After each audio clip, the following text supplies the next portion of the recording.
Саламатсыздар ма? Саламатсыз ба? Көңіл-күйіңіз қалай, балалар? Жақсы. Орнымызға отырмастан бұрын бірден мына жерге келіп топқа бөлініп алайық, иә? Салдырламай тез-тез келе қоямыз. Мына жерде қағаздар берілген, таңдап алайық.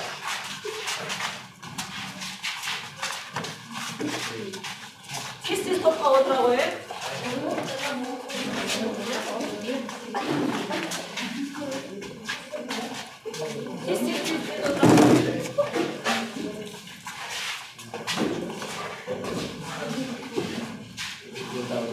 Бөлдік ба? Сіздер бүгінгі сабаққа байланысты негізінде демографтар, одан кейін этнографтар, дінтанушылар болып үш топқа бөліндіңіздер. Енді балалар, біз өткен сабақта бір бөлімді аяқтадық, иә? Табиғи кешендер неше қорық болды бізде? 10 қорық. Неше резерват болды? 5 резерват болды. Неше қорықша болды? 8-9, иә, резерваттар болды. Табиғи физикалық аудандар неше болды бізде? 9 физикалық тарихи аудан. Енді балалар, жақсы, бүгінгі біздің сабағымызды бастамас бұрын бізге түсінік қалыптастыру үшін біз сурет көрейік бірінші, иә? Мына суретте не көріп тұрмыз? Қандай? Өсімен өлі. Бұлардың барлығы не зерттейді? Демография, дұрыс айтасыңдар. Енді демография. Ал енді келесі, мына жерде не көріп тұрмыз? Не қандай құрам? Дұрыс айтасыңдар. Ұлттық құрам. Этностар, иә? Келесі, мына жерде не көріп тұрмыз? Діни құрам, иә? Яғни бұл жердегі суреттер 4 сурет, бір ұғым деп аталатын әдіс. Яғни біз суреттер арқылы бүгінгі сабаққа кіріспе жасадық. Енді ойлаңыздаршы балалар, бүгінгі сабағымыздың тақырыбы қандай болуы мүмкін? Демография болуы. Яғни ұлттық құрамы немесе діни құрамы. Енді осыған байланысты біз қандай мақсат қоя аламыз алдымызға? Ұлттық діни құрамын не істейміз? Зерттейміз. Енді мына жерде мысалға балалар атаулар берейік. Енді жаңа айттық, иә? Демография дедік, ұлттық құрам дедік, сонымен қатар не дедік жаңағыдай діни құрам дедік. Ол сабақтардың атаулардың барлығын біз қайда қолданамыз? Өмірде қайда қолданамыз? Халыққа байланысты. Иә, сосын сабақ барысында қолданамыз, халыққа байланысты кезде қолданамыз. Сосын кеше соңғы рет өткен не болып еді? Бізде Қазақстанда қандай санақ болды? Халық санағы болды, соған байланысты қолданамыз. Мінекей, өмірдің негізінде бұлардың барлығын біз қолданамыз сабақ барысында, халықпен жұмыс барысында, әртүрлі жұмыстардың барысында қолданамыз. Енді бүгінгі сіздерге кездесетін негізгі терминдер бұл демография, диаспора, депортация, Қазақстанның халық ассамблеясы, көпұлтты репатрация деген терминдермен жұмыс жасайтын боламыз. Енді бүгін ақпанның 8-і дәптерімізді ашып, бүгінгі тақырыбымыз қазақ халқының ұлттық және діни құрамы. Сіздерге берілген сабақтың оқу мақсаты балалар, бір минут қарап жіберейік, иә? 9-шы сынып, 4-ші бөлім, 1-ші бөлімшенің 1-ші оқу мақсаты Қазақстан халқының ұлттық және діни құрамын анықтауларыңыз керек. Енді осыған байланысты біз сабаққа мақсат қоямыз.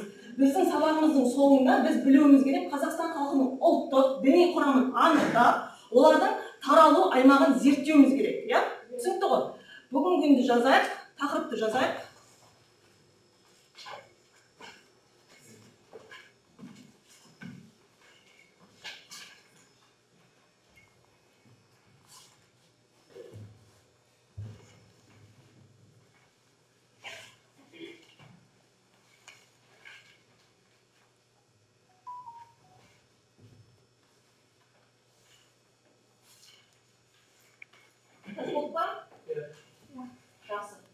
Енді біздің сабаққа кіріспес бұрын бір орталыққа тастайын орталарыңызға, иә? Қараңыздаршы, Қазақстанның қазіргі таңда бізде қандай болып тұр? Қанша ұлт бар бізде? 190. Енді Қазақстанның көпұлтты мемлекеттер қатарына жату себебі неде? Отар. Орта Азияда даусын шығарып Және бізге бұрын КСР кезінде бізде көп елдерді күштеп отарлап алып келгендіктен біз сол кезден бастап көп ұлтты мемлекет болып қалдық. дұрыс айтасың. Және де екінші дүниежүзілік соғыс кезінде елдерді эвакуацияланған кезінде бізге Қазақстанға әкелген ұлттар. Дұрыс айтасың. Яғни біз қандай сабақпен байланыстырамыз? Тағы не айта аламыз? Және бізде көп 20-шы ғасырда көптеген оқиғаларға байланысты біздің санымыз небәрі 3 миллионға дейін төмен түсіп кетті. Сол себепті бізді қайтадан халық санын көбейту мақсатында көптеген ұлттарды алып келді. Жарайсыңдар балалар, тарихпен байланыстырдық бұл жерде, иә? Енді ары қарай кеттік. Мен өткен жолы сіздерге бір 2-3 оқушыға зерттеуге тапсырма берген болатынмын, иә? Қазақстан халқының ішіндегі көп диаспоралар бар бізде. Бірінші ол орыс диаспорасы бар, екінші одан кейін ұйғыр диаспорасы бар, содан кейін кәріс диаспорасы бар. Кім зерттеп келді? Айта ғой, Рамазан. Қазақстанда орыстар. Қазіргі таңда 2022 жылдың зерттелген есім алатын болсақ, қазіргі таңда Қазақстан халқында 3,5 миллион орыс мекендейді. Олардың көбісі солтүстік Қазақстанда мекендейді. Тарихы: Қазақстанда орыстар көбінесе 19-20 ғасырда көшіп-қонушылар мен мигранттардың, жер аударған жұмысшылар мен КСР кезіндегі тұтқындардың ұрпақтары болып табылады. Қазіргі таңда орыстар Қазақстан жерінде қазақ емес халықтың ішінде ең кең тараған топ. Қазір мекен етіп жатқан орыстардың басым бөлігі солтүстік Қазақстанда. Дұрыс айтасың. Яғни келу себебі не екен балалар? Отаршылдық нәтижесінде. Кәрістерді кімге зерттеуге бердің?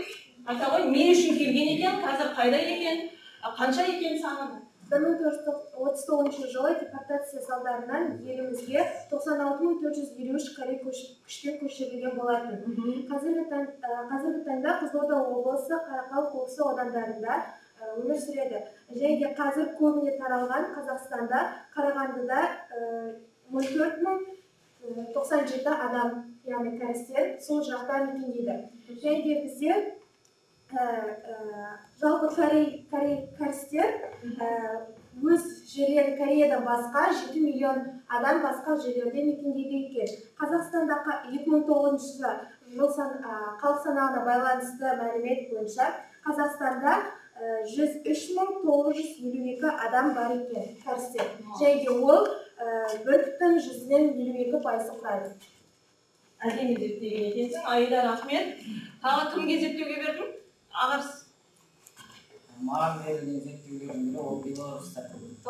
Белорустар олар орыс тілінде, яғни өз тілінде, орыс тілінде, белорус тілінде сөйлейді. Белорустардың қазақ жеріне келген себебі олар аграрлық реформа бойынша КСР кезеңінде бізге әкелінген белорустар болып келеді, және екінші дүниежүзілік соғыс кезінде бізге эвакуацияланған елдердің бірі болып келеді. Яғни тарихи кезеңдердегі тарихи оқиғаларға байланысты бізге қарай не істеген екен? Эвакуацияланған елдер. Белорустардың діні ол православ, христиан діні, яғни белорустар біздің солтүстік өңірінде өмір сүреді. Қазіргі таңда 52 мыңнан астам адам тұрады. Қазақстанда ма? Балалар, түсіндік қой, бүгінгі не зерттейтінімізді, иә? Енді мен сіздерді 3 топқа бөлдім. 3 топтың негізінде сіздерге мынадай қағаздар берейін. Мына жерде Қазақстанның картасы берілген, А4 форматта, иә? Сіздердің зерттеу тақырыптарыңыз бар әр топтың. Бірінші топ, екінші топ, үшінші топ. Бұл жердегі бір жақсы нәрсе балалар, орнымыздан тұрып жүре аламыз. Біздің әдісіміздің аты бұл жерде галереяға саяхат деп. Сіздерге мына жерде көптеген информациялар, ақпараттар берілген галереяда. Діни құрамы, ұлттық құрамы, интернетті пайдалануларыңызға да болады. Сонымен қатар оқулықты да пайдалануға болады. Орнымыздан тұрып, әркім өзінің тақырыбын зерттейді. Бірінші тақырып бойынша ол ұлттық құрамын анықтап талдау, яғни ұлттық құрамын этнографтар талдайды. Келесі халықтың діни құрамын анықтайды, оларға дін тану, одан кейін Қазақстан халқының санының өзгерісінің диаграммасына талдау жасайды.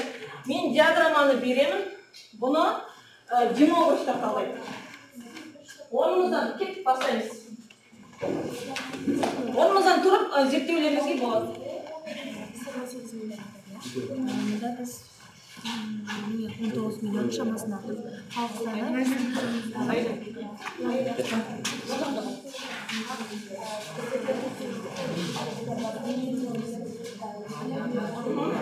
Орныңыздан тұрып зерттеп алайық, постерге жазып аламыз, әркім зерттеп. 10 минут уақыттарыңыз бар, мына жерге қол сағатты қойдым, неге есептейміз, басталау кеп.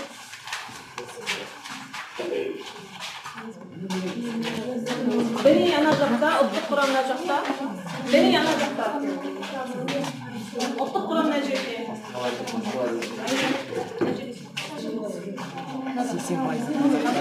80% қазақтар.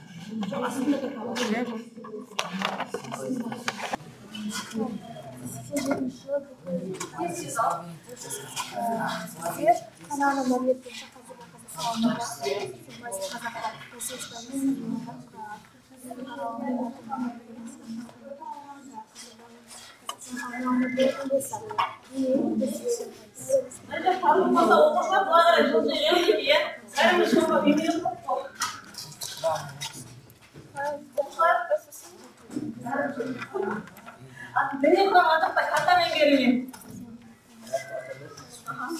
Ұлттық құрам мына жерде.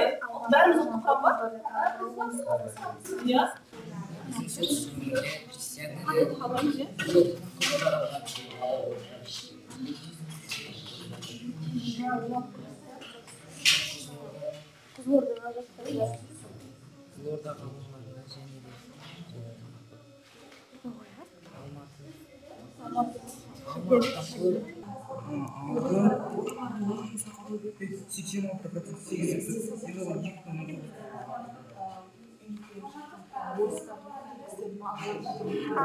Жоқ, ол не ғой біздің 1939 жылдар аралығында болған жағдай. Ол мысалы шекараға барып жатқан Россияда орыстар барып машинаға келіп Қазақстанға күшпен алып келген. Сол кездерде және сол кездерде әскери күшті Қазақстанда неміс қана тұрады.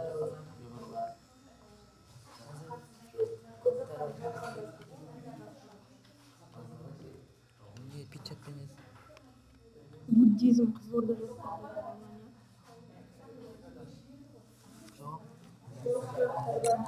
Қызылорда. Қызылорданың мына жерлерінде буддизм діні таралды. Сосын ортасына ислам діні ғана. Алматы.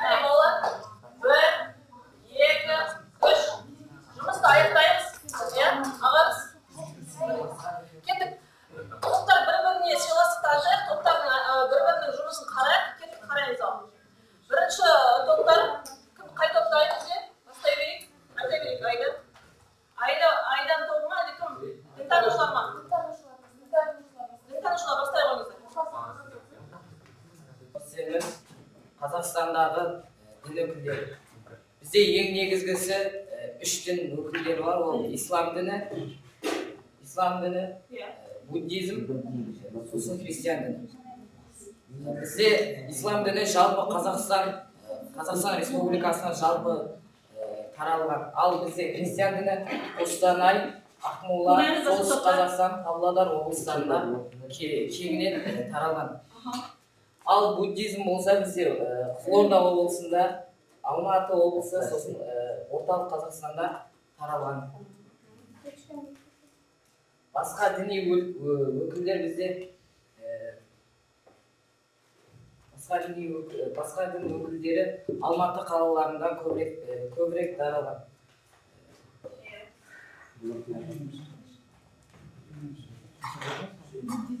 Олар қосатымыз бар ма? Топтарынан қосатымыз бар ма зерттеу бойынша? Діни құрамына байланысты. Қазақстандағы. Айтарың бар ма, Айда? Мен өзім үйден зерттегенде кәріс халқы көбіне буддизмді қолданады. Ол Қарағандыда көп таралған. Аға, рахмет. Жақсы. Мына топқа қошеметімізді білдірейік. Келесі топ бізде ұлттық құрама. Буддизм бар. Қазақстандағы ұлттар. Жалпы қазақтардың пайызы 63% құрайды, ал орыстардікі 23%. Қай жағында екен? Солтүстік жақта, иә? Солтүстік Нұр-Сұлтан қаласында. Иә. Орталық жақта. Қалалықтар қандай? Немістер. Иә, немістер қай жақта екен? Орталық Қазақстанда, Қарағанды облысында. Үлкен диаспора орыстар деп айтты. Тағы да қандай бар екен? Өзбектер отыр. Қай жақта аударып Оңтүстік Қазақстанда, Шымкент жақта. Олардың пайыздары 9,9% құрайды. Тобынан қосатындар бар ма? Болды ба? Зерттегеніміз бойынша? Жақсы. Отыра қойыңдар. Келесі демографтар бізге Қазақстанның халқының санының диаграммасын түсіндіріп келеді. Не үшін ол көтерілді, түсті, орыстардың саны неге артты, осыны түсіндіреді. Кеттік, ал тыңдаймыз мұқият. Мына жерде қарап тұрсаңыздар, екі диаграммада екі ел, орыстар мен қазақтар. Қай жылдан басталған? 1998 жылы. Не үшін орыстар мен қазақтар келген? Себебі біз бұрындары КСРО-ның, яғни кеңес үкіметінің құрамында болғандықтан орыстар мен қазақтар белгілі болатын. Иә. Мына жерде қарап тұрсақ, біз қазақтар 1913 жылы 3 миллиондай болдық. Одан 1926 жылы 3,5 миллиондай болдық. 1939 жылы 4 миллион болдық. 4 миллионға түстік. Өткен 1939 мен 1959 жылдар арасында білесіздер ұлы отан соғысы болды. Ұлы отан соғысының кезінде күрд халық азайып Екінші дүниежүзілік одан қайтадан 1970 жылы жайменде бұл көтеріліп келе жатты. 1979 жылдарда көтерілді. 1979 жылы 4,5 миллион 5 миллиондай болды. 1989 жылы 6 миллионға жетсе, 1996 жылы 6,5-7 миллионға жетті. Біз бұл біздің еліміз, яғни 79 мен 89 жылдар аралығы жаймен деп қана көтерілді. Себебі бізде ол жылдарында көтерілістер болған болатын. Жалпы 20 ғасырда бізде көптеген жағдайларға байланысты елімізде көп халық санының төмендеуі артып түсті. Және бізде берілген картаға байланысты бізде орыстар көбіне солтүстікте кең таралған. Себебі бізде орыс саясаты болғандықтан орыстар біздің көбіне осы маңайларда көп жаулап басып алатын болған.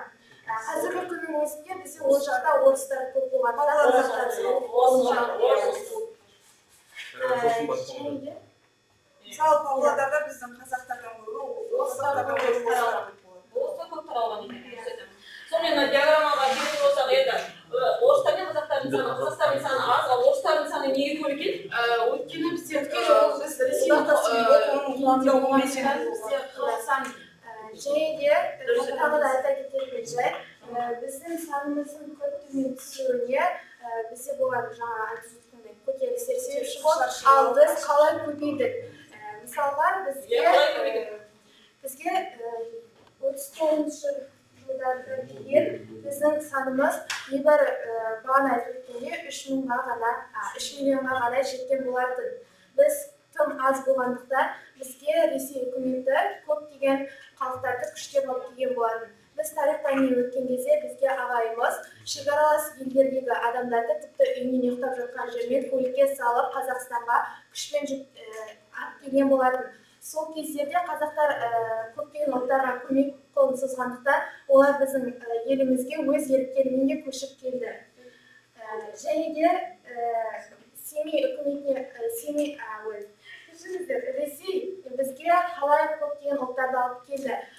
Мысалға көбіне соғыс жағдайын алуға болады.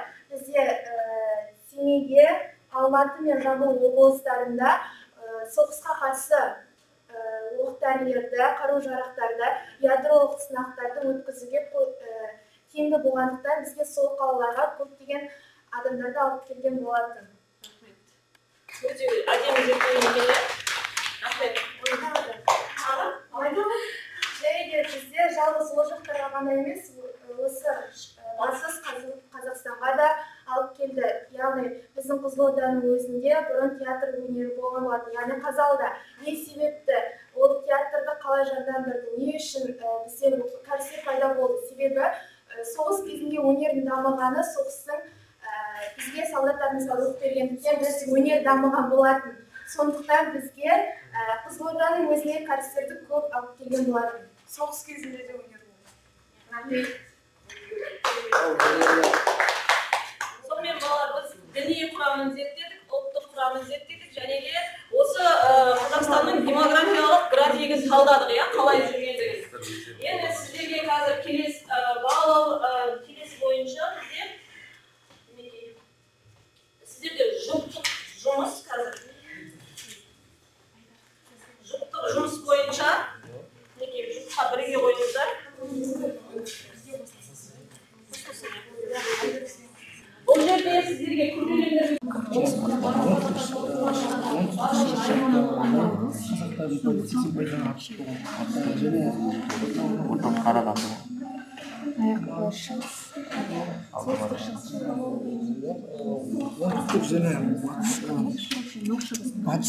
үстіңгі жақтарындағы қазақтардың үлесі 69-84%.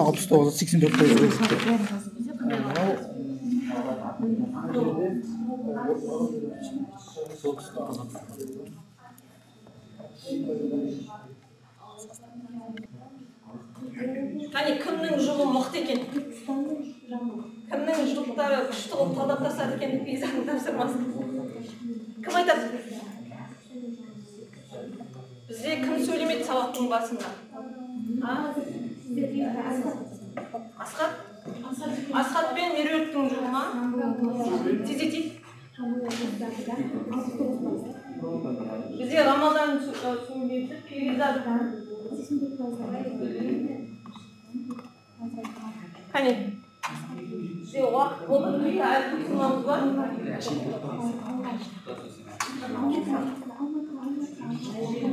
Балдар, бұны тағы да үйге зерттеуге берем, сондықтан қазір зерттегенімізді айтайықшы, иә? Келе қойыңдар. Кел. Мына жерде, сол жерде тұрып айтсаңдар бар ғой, негізінде? Мына жерге шықсыңдар. Орыс халқының көп таралған жерлері солтүстік Қазақстанда 45-тен 50%-ға дейін. Қандай бағытта екен сонымен? Солтүстік бағытта. Солтүстік бағытта таралған екен, ал?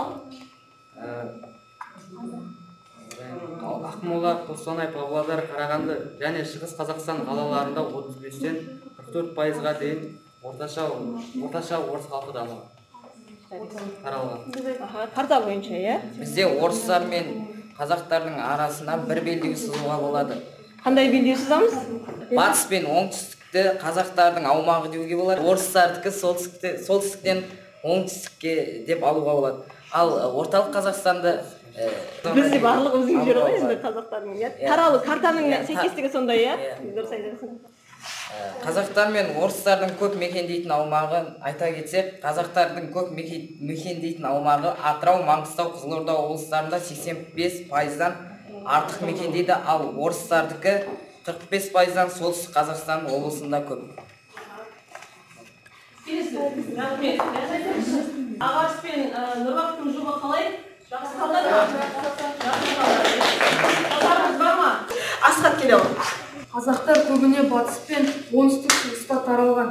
Ең көп таралған Атырау облысы мен Маңғыстау облысында, ол жақта 85%. Одан соң Ақтөбе облысы, Түркістан мен Жамбыл облыстарында 69%-дан 84%-ға дейін, Алматыда 68%, одан солтүстік пен шығыста азырақ 83-тен 64%.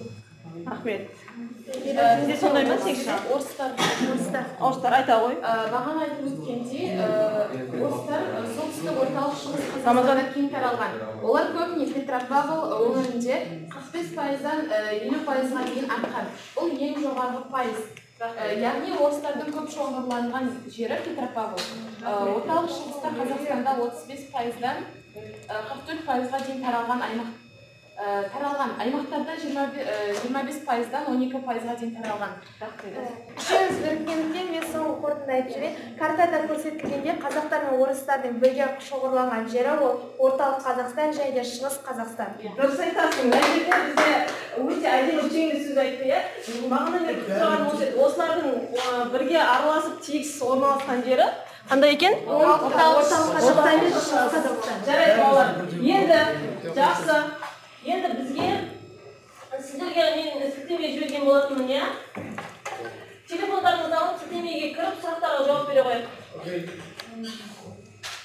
Аты жөнімізді жазамыз, тездетеміз телефонмен. Google форма приложениесінде, иә, қосымшасында сіздерге сұрақтардың сілтемесін жіберген болатынмын. Бірінші сұрақ бойынша Қазақстанда ал енді балалар бар. 13 тек шоқушыға кездейік.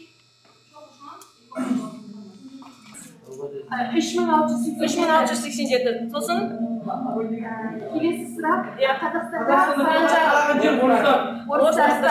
келесі балалар, бүгінгі сабағымызға қорытындылап жасап жіберейік, иә? Бүгінгі сабақ түсінікті болды ма? Бүгінгі сабақта не өтті? Қандай сабақ өтті? Құрамында болады, иә? Сіздерге үлкен рахмет. Сіздердің белсенділіктеріне байланысты бағаланамыз, иә, барлығымыз. Қош сау болыңыздар.